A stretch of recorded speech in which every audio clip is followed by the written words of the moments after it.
Good morning and welcome to Salem Chapel. Whether you're here in person or watching online, we're so glad you're worshiping with us today.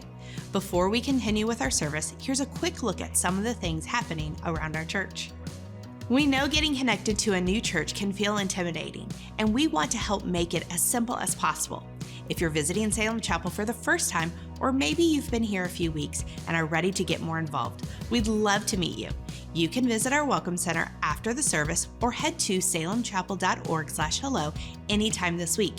After that, one of our team members will reach out to help you take your next steps here at Salem Chapel. Everything we do is about making, mobilizing, and multiplying disciples of Jesus, and that's only possible because of your generosity. If you'd like to give today, there are 3 simple and secure ways. You can give using the giving boxes in the back of the auditorium or in the lobby as you leave. You can also give online at salemchapel.org/give or by texting any dollar amount to 84321. Thank you for your continued investment in our mission. Have you ever wondered what baptism is, why people do it, and if it's something you should do? If so, we'd like to invite you to join us for a baptism workshop where Pastor Mark will walk through the biblical basis for baptism and answer your questions. This workshop is for those who desire to be baptized or anyone who has questions about baptism. Our next baptism workshop will be held on Sunday, April 13th, and then on Easter Sunday, April 20th, we will be having baptism services. You can sign up to be baptized and attend our baptism workshop at salemchapel.org/baptism.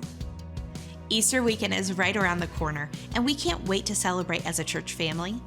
Join us on April 18th for our Good Friday service at 6 or 7:30 p.m., where we will reflect on the incredible love Jesus Christ displayed on the cross.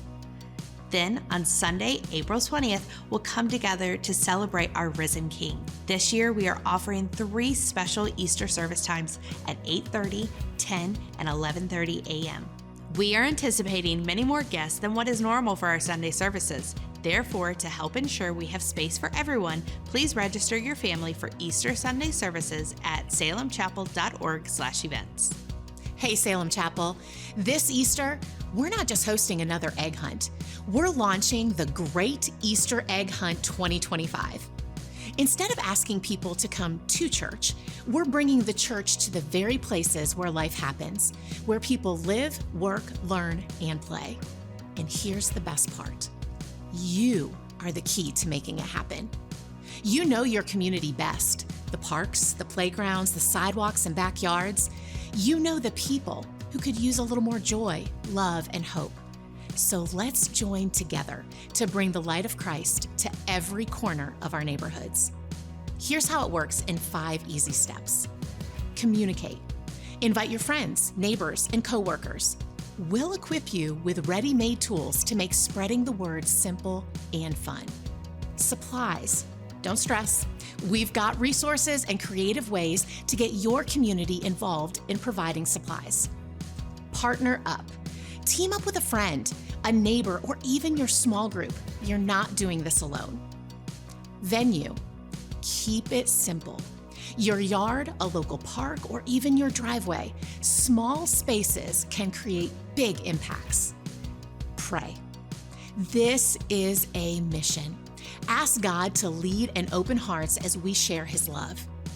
And here's the great news. We're with you every step of the way. From a helpful Zoom training call to easy-to-use templates and even sponsorships if needed. We've got your back. When you sign up to host a hunt, you'll get instant access to our resource page packed with everything you need. Are you not ready to host? No problem. You can still make a huge difference in 2 ways. First, by partnering.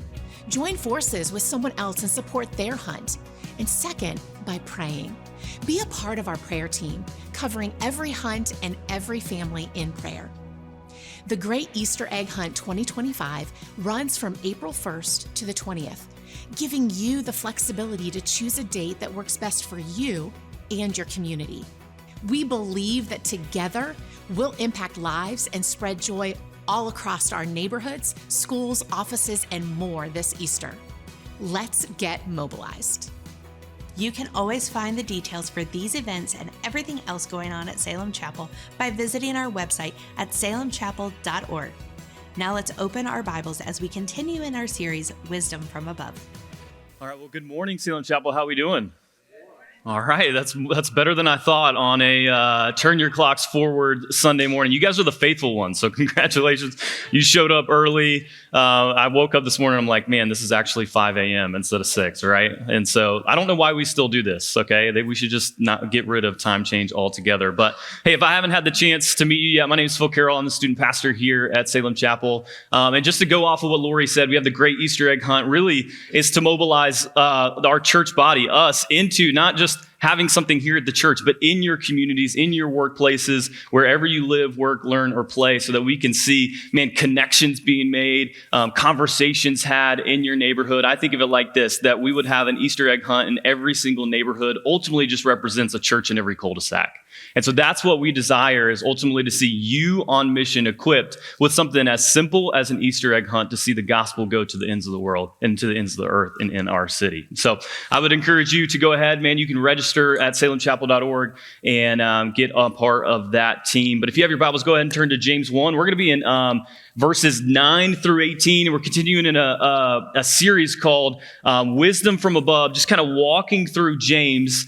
And if you remember, James is the half-brother of Jesus. And you can imagine growing up with Jesus was probably a challenge, right? Jesus was perfect in every way. And so I'm sure James came to the dining room table, well, Jesus did this. And Mary's like, no, absolutely not. And so what's interesting about James and Jesus' relationship is that we hear that James actually, during Jesus' life and ministry, thought that Jesus was out of his mind, ultimately, right? And the reason why he thought he was out of his mind is because anytime your brother goes, hey, I'm the Son of God, right? You're going to be like, okay, I need to get that guy into a mental institution, right? That's basically what James thought about Jesus during his ministry until really the death and the resurrection of Jesus. And once James saw the resurrection of Jesus, it radically changed his life. I mean, the course trajectory of his life completely changed to where he would ultimately be one of the really key pillars of faith in the church in Jerusalem and be one of the pastors there in Jerusalem. And as I was studying, I heard a nickname of James that I think is absolutely fascinating. And so they used to call James Old Camel Knees, okay? Old Camel Knees. And the reason why is because he had calluses on his knees from ultimately praying so much, right? And I just find that so funny that we're getting a letter from Old Camel Knees here, okay? But so ultimately we would see in his life that he would be like most early Christians, where he would later, right? He would later be martyred for his faith. Here is a guy that ultimately thought Jesus was out of his mind, to now be a leader in the church of Jerusalem, to then, when asked to renounce his faith, does not renounce his faith in the belief in the resurrection of Jesus. And so much so it impacted him that he was ultimately thrown to his death because of what he believed in Jesus. Isn't that crazy? I mean, that is a remarkable fact. But before his death, he pens this letter. Really, it's the earliest document that we have in the New Testament. It's written about 10 to 15 years after Jesus' death. And what's interesting about this letter, I think, is that really it's almost like a commentary of Jesus' words. Like the passage that we're going to read today, you're actually going to hear some words. And you're going to be like, man, that kind of sounds like Jesus, right? And so hopefully your mind kind of walks and thinks about it. It's almost like a commentary on some of Jesus' words. And it's also not only going to sound like Jesus, but it's also going to sound like the Proverbs. It's these really helpful sayings that are easy to memorize, but that seem disconnected, but they're not disconnected at all. They're actually all tied together. So what is James going to tie together here in the verses that we're going to read just here in a few moments? It's really the first half of chapter 1, right? We break it up into multiple sermons, but this was meant to be read aloud and kind of a collection of things. And what he says in verse 2 is that when you face trials, not if you face trials, but when you face trials. He says, man, everybody is going to go through difficult moments in life. And today you might have come in here and you are facing a difficult moment in life. And the reality is that trials in our life do not discriminate, right? Every single one of us will face them, whatever the cause might be. Maybe it's a choice that you made, and so that brings on a trial in your life. Maybe it's a sin from someone else against you, and so now there's a trial that you're walking through. Or even it is a God-given trials. See, we all experience trials, but here's the positive things that James says. He says, trials, if you let them and then you let God work in them, they provide you and ultimately an opportunity to grow. They provide you an opportunity to grow, that all of our trials have potential in them because God can use them for our sanctification, becoming more and more like Jesus. See, a trial is this adversity that strengthens my relationship with God.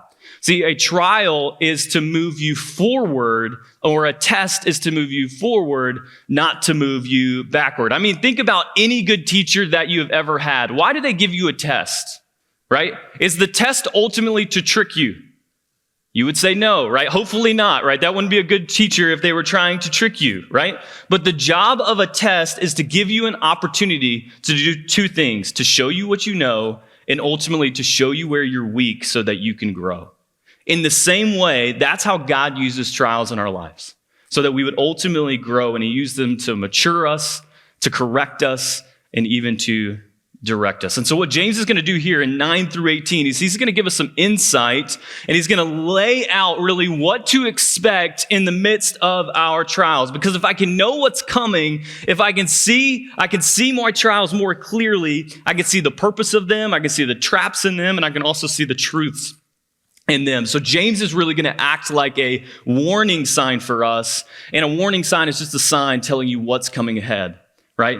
What is ultimately coming ahead. It reminds me of this story. Lizzie and I, we met at a summer camp. Where do Christians, meet? It's either church or like some summer camp, right? Something like that. And so we end up working at this camp, and we're partners. And one of the things that we are asked to do is we have to go and get supplies for a camp and for all these kids to go on camping trips every single week. So we'd have to pack tents and we'd have to pack the bags and all the stuff. And it was a ton of work. But one of the things that we'd have to do is we'd have to go to Walmart and get food. And so we would always kind of go the back way out of camp and kind of go the shortcut. And one of the ways out of camp is the back way, and you would cross over these old railroad tracks that I ultimately thought were like abandoned railroad tracks because they didn't have any signs or anything like that. Well, so you would just kind of roll right over them, and it wouldn't be that big of a deal.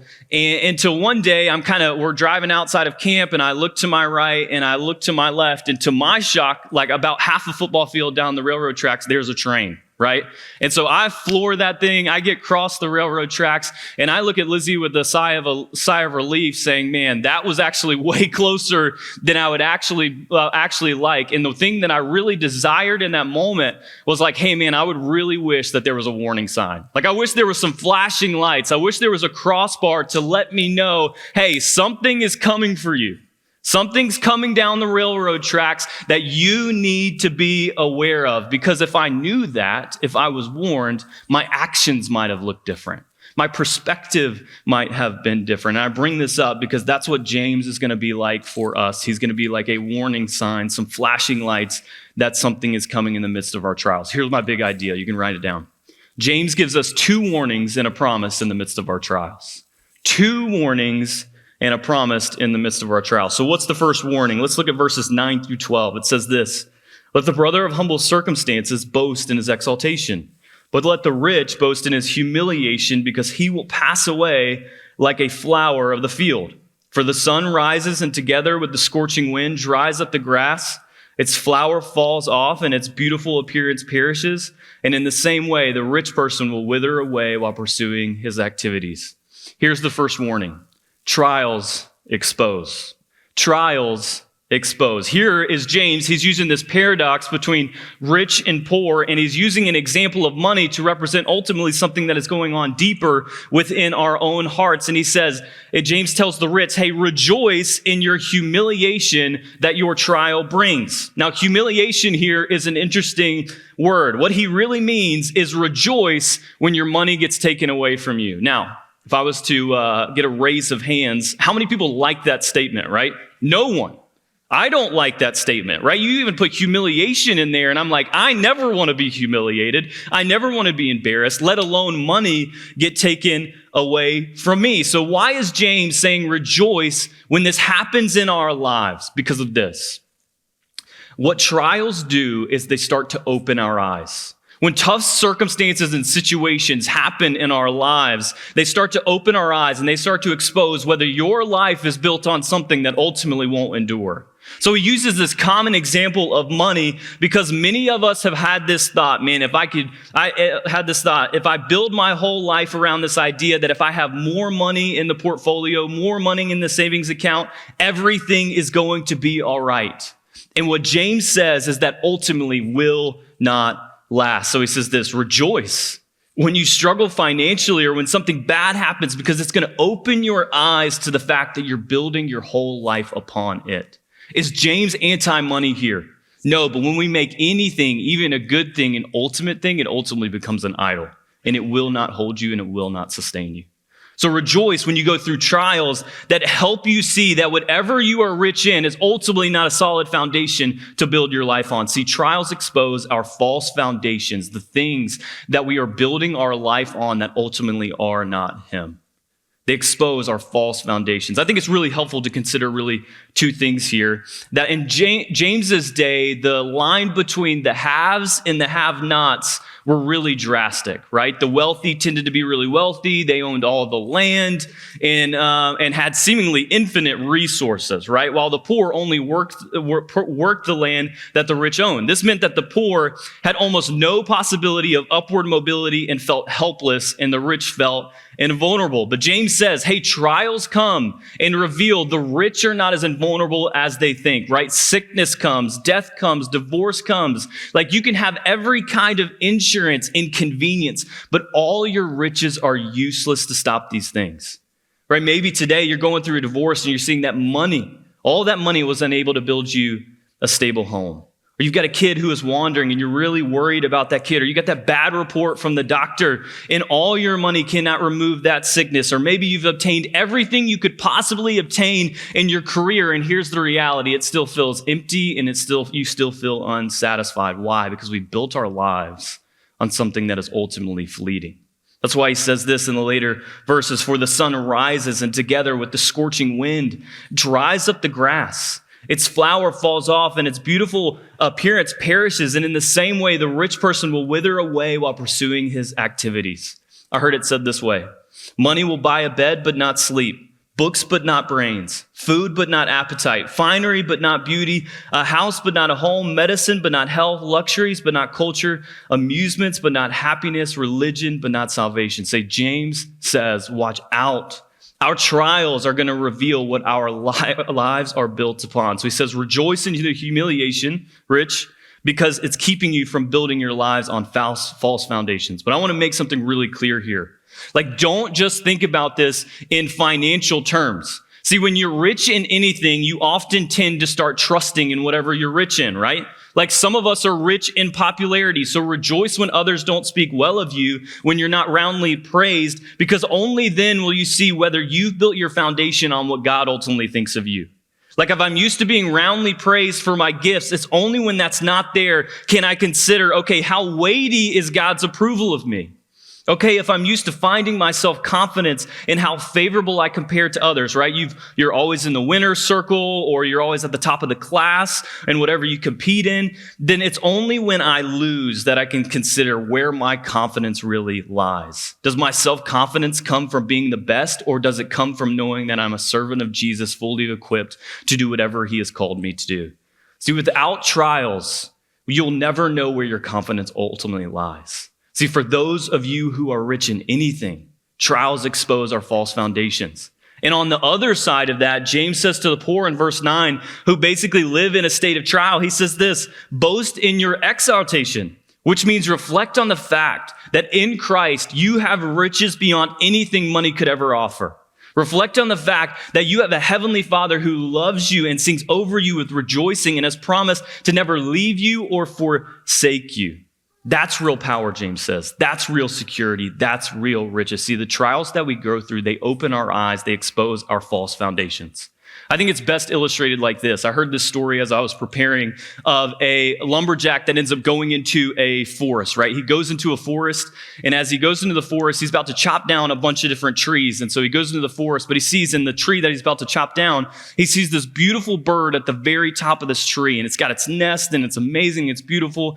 And so what he thought to himself is like, I don't want to chop down this tree where this bird is building a nest, so let me grab my mallet, and I'm going to start banging on the bottom of the tree. And the hope really typically was that bird would fly away. So the bird gets annoyed because it's getting, tossed around, and it starts to fly over to the other tree. But what the lumberjack decides is like, hey, I'm going to chop down that tree. So he goes over and he bangs on the mallet, and the bird gets annoyed, and so he flaps around and goes to another tree. And this repeats time after time after time after time until the bird finally abandons the forest altogether and starts to build its nest on the side of a rock face.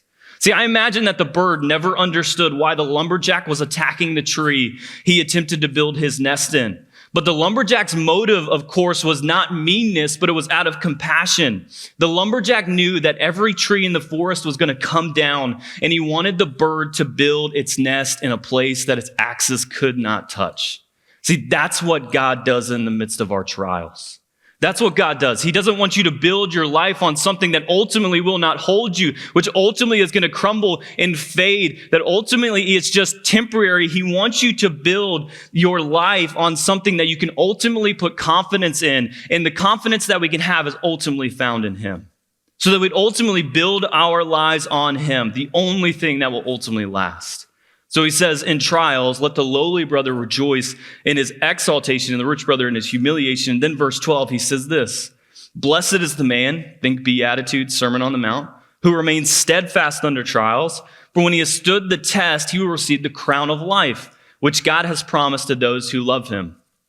There's a lot in this verse, but I think one of the key words that you can kind of pick out here is steadfast. It's an important word here. The point is, hey, hold on. In the midst of your trials, hold on. Don't give up. Suffering and trials are not forever. That God is up to something. He's revealing our false foundation. He's maturing us. He's directing us. He's correcting us.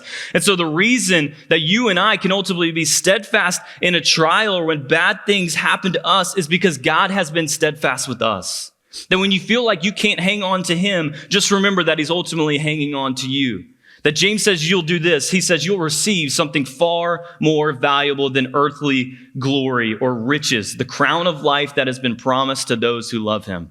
Like this imagery is of a crown is one of an athlete, like a marathon runner that has just ran a race. And after all that he has done, when he crosses the finish line, there is a reward. There is a crown. Point being made, in the midst of whatever you're going through, your trials, look towards the finish line. Look towards the finish line, not the immediate that's right in your face, right in front of you, but look to the eternal and not the temporary. So James wants to warn us that our trials expose our false foundations, but he also wants to warn us that temptation lurks. That temptation lurks. That's warning number 2.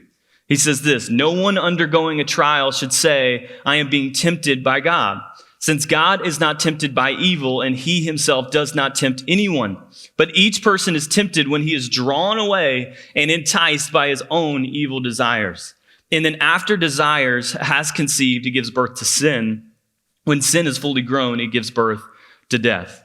So James in this passage says, hey, everyone's going to face trials. And in every single one of those trials, we will face temptation. See, temptation lurks in every single trial we face. What's temptation? It's a sinful desire that seeks to weaken my relationship with God. Temptation itself is not sin, right? Jesus was tempted in every way, but did not sin. But the act on temptation is ultimately sin.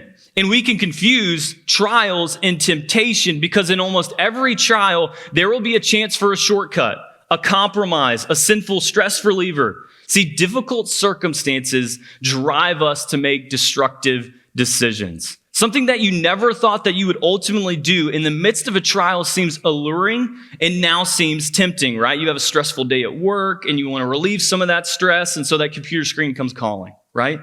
The finances are tight, or you have this deadline and you compromise and you take a shortcut. I mean, I could go example after example. These difficult circumstances that happen in our lives, our trials, can drive us to make some really destructive decisions, and we need to be aware that's coming in the midst of a trial. We need to be aware of that. And not only do we need to be aware of it, we need to ask these questions. Hey, where is temptation coming from? How does it work, and how do we respond? That's what James is going to outline the rest of this passage. The first thing that James says is, where does it come from? He says, ultimately, it's not from God. That's what verse 13 says. No one undergoing a trial should say, I am being tempted by God. What is he saying? He's saying this is inconsistent with God's nature to tempt anyone. if it's inconsistent with God's nature, he's ultimately not going to do it to you, right? God is not interested in taking a step away from his will. And so that's not an impulse that tempts him. And so that's not an impulse he's going to tempt you with. See, the temptation to sin in a trial ultimately is never from God.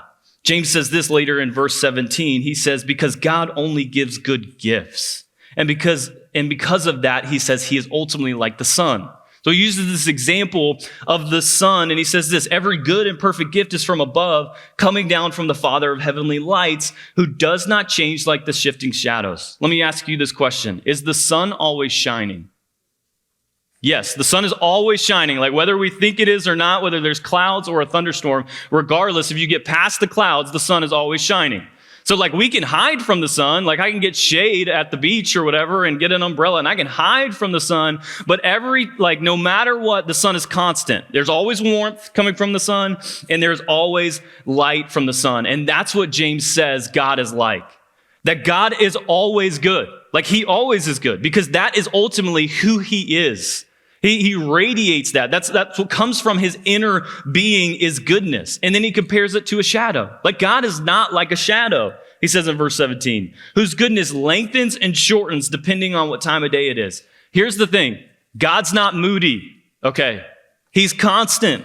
He does not change. There is no God of the Old Testament and God of the New Testament. They are the same person. And out of him is only goodness and consistency.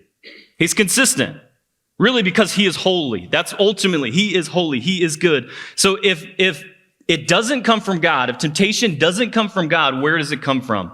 This is a really key point. See, James won't even blame the devil in verse 14. Look at this. But each person is tempted and he's drawn away and enticed by his what? His own evil desires. So what does that temptation come from? James says it ultimately comes from you and it ultimately comes from me. Does James believe in the devil? Yes, he's going to name drop this guy later in the book of James. Yet in this moment, he doesn't want to point out an external tempter. He wants to point out an internal traitor. Let me say that again. He doesn't want to point out an external tempter. He wants to point out an internal traitor. That inside of each and every single one of us, there's a little voice that loves that which is destructive to us. Hey, we all got a little traitor inside of us. Man, that little dictator that's making some crazy demands. Like, you don't got to obey this guy, but he is making some crazy things, some crazy demands. And you have to know he's in there. And you got to know how to respond to him. So James wants to let you know that temptation is an attack not from without. It's an attack that arises from within. That's where it comes from. So how does it work? Well, he says in this passage, he says that each one is drawn away, or I want to use that's in the CSB. I want to use the ESV here translation. Let's make sure I can say this word right. Each one is lured away and enticed by his own desires. Right? I'm psyching myself up about that word. Lured away, right? Lured is about getting the mind's attention, right? That's nice, right? Entice is to stir the heart's affections, right? Oh man, I want that. And that looks pretty good. Like I like that. I think I need that. I deserve that. And that's what James ultimately calls temptation. It's the stirring, or it's grabbing the mind's attention. It's stirring the heart's affection. And when you act on that desire, you ultimately sin. You take a conscious step away from God. Well, how does this work? Well, I wanted to use the word lured away for a reason, right? Because in fishing, we call it a what? A lure, right? Okay, I went to Walmart just to get one to give a little illustration, right? But in fishing, what do you want to do, right? You want to cast your net. I should have got like a fishing rod and we could have played out here, right? Fishing rod, right? And you want to put it past the fish. And what do you want to do? You want to get it kind of like at a little angle, right? Maybe like down a little bit. But what's the hope? You want it to look like a little wounded, right? A little hurt, a little delicious, a little yummy. What do you want the fish to do? You want to get the fish's what? Attention. But you don't want to just get the fish's attention. What do you want to do? You want to stir the heart's affections. Ooh, I love green. Ooh, that looks yummy. Looks like a steak, right? Looks like something good. But you don't just want to stir the heart's affection. What do you want to do? You want them to enact their will. You want to enact the will. That's what happens in temptation. Right? You stir your mind's attention, or you get your mind's attention, you stir your heart's affections, which ultimately is desire, and then you take a step and you never see the hook. I got you. I got you. That's why James says, watch out, because this can ultimately happen in trials. This can happen in trials because you know why this happens in trials? Because oftentimes when we go through difficult circumstances, we can feel like this. God's holding out on me. Feel like God's holding out on me. And if God's holding out on me, then I'm going to take this in my own hands. And taking things in your own hands ultimately is the opposite of being steadfast. It's ultimately losing confidence in God and turning to something else to give you comfort or relief or peace. Here's the bottom line, honestly, to any sin. And this isn't to cast shame on anyone or anything. This is just the reality of sin and that internal traitor within our own lives. The bottom line to any sin is saying, God, you're ultimately not enough for me. You're ultimately not enough for me. Like you need something now. Like your soul is not feasting at the table of its presence and it's starving. And so you're looking for something else to eat, right? And so that something else to eat is the pleasure of sin. Here's something really important. Every sin you commit horizontally, whatever that might be in your own life, right? Sensuality, materialism, pornography, whatever that is, begins with an unbelief heart vertically. Martin Luther said it this way: every sin begins with an evil heart of unbelief, because when you express sin horizontally, you express doubt and unbelief vertically. That's why James says, watch out, because it's so natural. It's such a natural inclination in our trials to doubt God's goodness, to question if he truly wants best for us. Why is that so natural? I mean, just go back to Genesis 3. The tree of good and evil is right there in the garden. Temptation comes, and what do they doubt? And did God really say?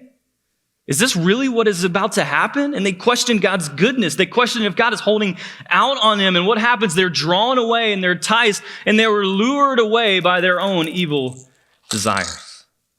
And James says, watch out.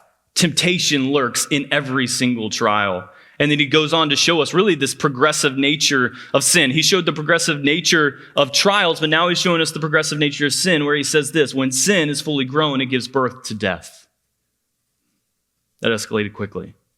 See, the indulging of those desires, the grabbing of the mind's attention, stirring the heart's affection, it feels so right in the moment. It feels so natural, but it ultimately leads to destruction. See, sin starts small as a desire deep in our hearts, but as it grows, as it gets stronger, desires become ingrained ways of thinking. Ingrained ways of thinking become habits. Habits become addictions. Addictions become life trajectories. And that's what James ultimately said leads to death. See, that little desire, that little pet sin that you think isn't hurting anyone, like if you don't get it right now, it could ultimately destroy you. It's like those people, I've shared this before, that have wild animals as pets, all right? If you're one of those people, I apologize because of what I'm about to say, right? I saw the story of a guy that had he rescued this pet little bear, like a grizzly bear, and he brought it into his house and they were like best friends. He was like the best man in his wedding. But this bear ultimately gets like bigger and bigger and bigger, and it's cute and fluffy, but it gets bigger and bigger and bigger until what happens? Instinct kicks in and it turns on the owner and ultimately it hurts them or kills them. That's exactly what happens with sin. Oh, it's all cute and it's fluffy and it's just one time. And then all of a sudden you're maybe down the road and all of a sudden it destroys you. All of us have probably experienced that in our life at some point. Hey, guilty of that. Something, I can manage this. I can handle this. This is fine. It doesn't even this, it's not hurting anyone. It's my little thing. It's my little stress reliever. It's my little thing to get away from. And what James is saying is that's ultimately going to grow its roots into you, and you need to chop off the roots now because that's going to kill you later. It's going to destroy you. It starts as desire, getting our attention, stirring our affections, but ultimately it becomes sin. You start to act on it. It ultimately leads to death. See, temptation lurks in every trial. So how do you respond? How do you respond to temptation? How do you respond to sin in your own life? Well, I think the first thing, you got to take inventory. Take inventory. James says every trial comes with a temptation. So you need to take inventory of this. Hey, when I'm going through a hard time, when I'm going through a moment where I feel sad, when I feel like I'm not good enough, hey, when I don't feel like I'm good enough, I know that temptation is right around the corner. That's Phil speaking. Okay? When I feel sad, when I feel tempted, when I feel stressed, what do I often run to?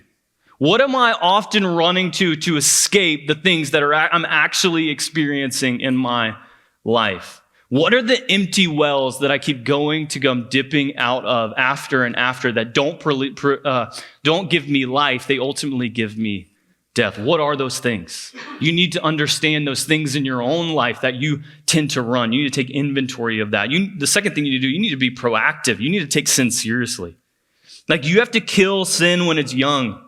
Like, you may think it's a random desire. That fantasy is not harming you as long as you keep it under control, indulging it occasionally when there's no real consequences, but its roots are spreading throughout your soul in a way that makes it incredibly difficult to eradicate.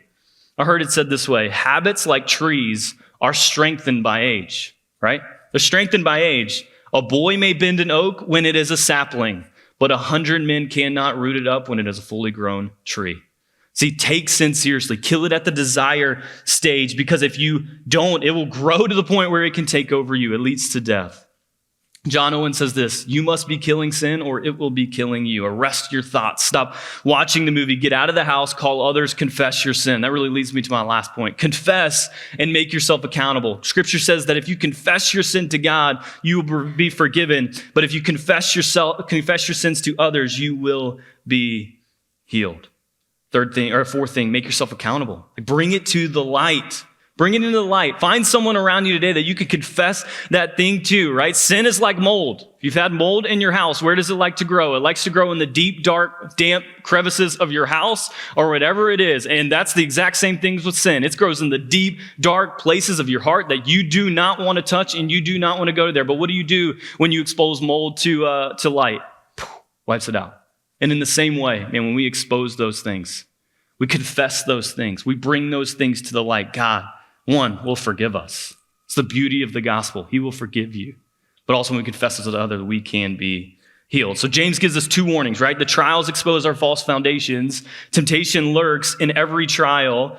And he's going to finish up with a promise. Thank goodness there's good news, right? After trials, there's ultimately good news. Here's the good news. The promise is abundant life. The promise is abundant life. That in him and only in him can we actually experience the life that you and I were created to experience in the first place. Verse 18, by his own choice, he gave us birth by the word of truth so that we would be a kind of first fruits of his creation. There is a ton in here that I wish that I could even get close to unpacking. But look at this. By his own choice. Get this in your head. By his own choice, he brought us forth the word of truth. Here's the thing. He's the one that decided to save you, and he decided to save me in the first place. Your salvation was never your idea in the first place. Do you realize that? It was ultimately his.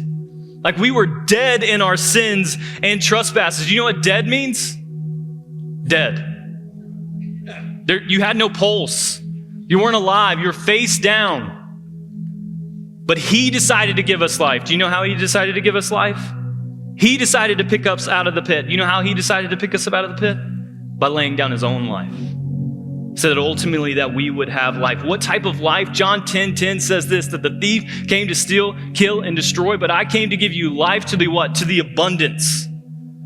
We need to understand this in our heads and our hearts as we go through trials in this life, that what God is after and what God is trying to do, what God is going to accomplish in the midst of your trials is he's going to lead you to the deepest life possible that you could ever imagine. The richest, most full life imaginable. See, he's not the enemy of life. He's the author of it. And he is heaven bent on laying the path that leads you to the fullest life possible. See, the sovereign King of glory is the author of it and not the taker of it. He's not a taker. He's a giver. And when he only takes, he's only going to give in return even more. At the end of the day, when I see this passage and I look at this passage and I look at my own heart as I experience hard things in my life, as I experience trials, the question that came coming to me is really, Phil, do you trust me? Like, in the midst of hard circumstances, in the midst of hard trials or the sin that has been committed against you, do you ultimately trust the sovereign King of glory that is leading you to a place to have the richest life possible? Does that mean that makes trials easier? No. Life is hard. Life is a struggle. We've all been impacted by the fall, but there is a King in heaven that wants you to experience his presence, to build your life upon something that will never fade and that will never perish. It's him and his word and his love for you. See, do you trust him to build your life on the foundation of his word? Because James says it will never fail you and it will never fall. And do you trust him to satisfy your heart's longings? God's not looking for perfection out of you, but he's looking for you to continue to go to the well of him over and over and over again. I pray that as we experience trials in our own life, struggles in our own life, that we would be able to have a type of perspective just like that bird. Okay, these trials in my life are starting to expose these areas in my life that I've been trusting in for far too long, that ultimately keep falling and failing me in what God is designed for me in the midst of the trial, whether he brought it on to us or something has happened to me, that he wants me to find my foundation of my life in him. And ultimately, he wants me to be aware of the temptation and the struggles and the things that come after me, and watch out, because there's always a temptation to question God's goodness in the midst of a trial. And he says, hey, watch out. I don't want you to lead to death. I don't want that to grab root inside of you. So here's some action steps today. Maybe there is something in your own life that you need to kill a sin in your own life. There's something that you've been holding on to, that little pet that you've been hanging out with. And you need to confess that. You need to kill it. You need to flee from it. You need to get in accountability partners today. That's your action step. And maybe for others, it's to examine what my life is built upon. Is it ultimately built on him? Or is it built on something else? Built on relationships? Is it built on my own self-worth at my job? Is it built on any of those things other than him? And you need to examine. Like a home inspector with a flashlight going to look at the foundation of your life. Where is my life built on? Where am I finding fullness? And for the rest of us, it should hopefully lead us to worship. Because the beautiful thing about God is he's not a God that cannot sympathize in our weakness, but he is a God that put on flesh and bone. And he is not just someone giving us a map to life, but he's ultimately a guide to hold on to. Maybe you're in the midst of a struggle and pain. Let me tell you that his hand is wide open. His arms are wide open as he leads you to a life of abundance. Abundance. Let me pray. God, I thank you for today. God, I thank you for your word. God, I thank you that, man, we all experience trials. We all experience temptations. But Lord, in the midst of that, you are with us. God, that you, out of James, through your brother, your half-brother James, God, you come and say, hey, there's some warnings here. Hey, trials can be a good thing, God, that you are showing us where we're building our lives on that ultimately will not satisfy and will not hold. And there's always temptation in the midst of our trial. So God, I pray that we can look to you, the author and the perfecter of our faith. God, that in the midst of hard times and struggles, that you will satisfy and you will hold us. Lord, we love you. In your son's name, amen.